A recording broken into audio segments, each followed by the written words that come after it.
It's looking good, isn't it? It's not so bad. Look at that! All the frets are off, and some initial sanding has been done. I think about 99% of the finish is gone. So I think I'm just going to take care of the rest of it with sanding. Now I've decided upon a 10-inch radius for this. That seemed to be half decent. At first I thought there was a compound radius thing happening, but then I thought, maybe it's because there was extra buildup over here that maybe give the illusion of a wider radius. And when I decided upon a 10-inch sanding block, it sent me the message like, this is the right thing to do. This is the right thing to do. So yeah, let's just keep going. And there we go, there we go, there we go. It looks like the fretboard is as good as I'm going to get it. You might notice here that we've got a little bit of, well, I'm reluctant to call it wood damage per se, but definitely a little bit more wear.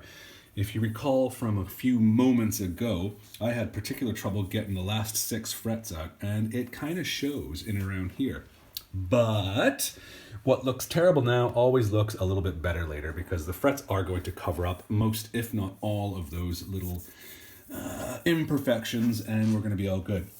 Right now we've got the tiniest skim of mineral oil on the top of the fingerboard here.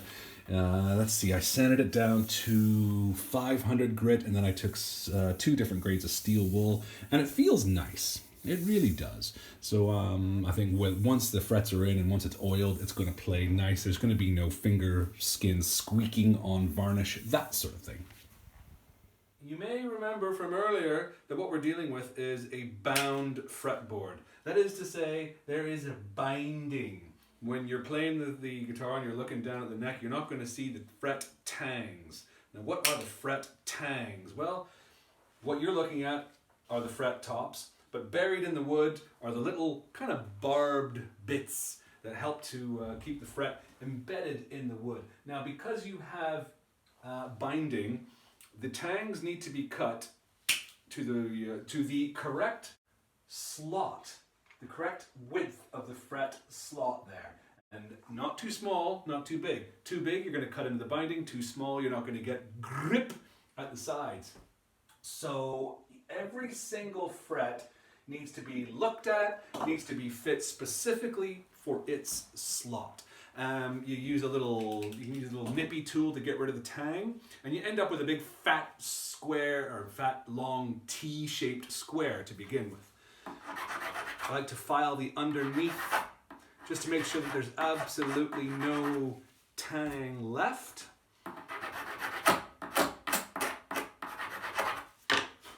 Get rid of all the little bits and bobs and such. And then a little bit of lighter fluid along the fret just to clean it. Make sure, more so the underside, to make sure that the tang is oil free. And let it evaporate, let it go. And then carefully positioning that fret in the slot, making sure that the tangs, once again, are not going to hit the binding when I whack this thing in. Now each fret is cut a lot wider than the fretboard because of the binding. What I'm trying to do here is I'm trying to get each fret to go all the way across to the very, very edge of the binding. Originally, this guitar, the frets did not do that. They stopped short of the binding. Not sure why they do that, but it's a thing. Maybe it's for comfort when you're doing your widdly-widdlies up and down, but it's a 12-string. There's no widdly-widdly anyway. Anyway, that's a digression. So I leave these little bits on the end, and I like to just give them a slight bend just to get me around that binding. And making sure that it's nice and bedded in there. I will probably go in with some super glue later on just to make sure that they're sucked in there nice and tight. And you're probably thinking, oh my god, super glue! Ugh! You can get super glue off the wood, believe it or not. You get it so you never even know it was there. It seeps in underneath the fret into the tang. and sort of helps the tang stay firmly embedded in the wood. Okay, so that's, along with me babbling, that's how you do it for each fret on this guitar. There are 24 of them, so you can maybe get an idea of how long it's going to take.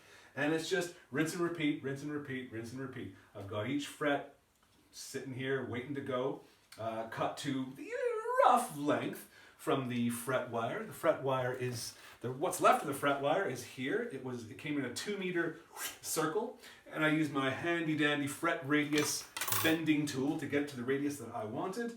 And yeah, I could talk technical, but this is a long video, so I'll get back to it.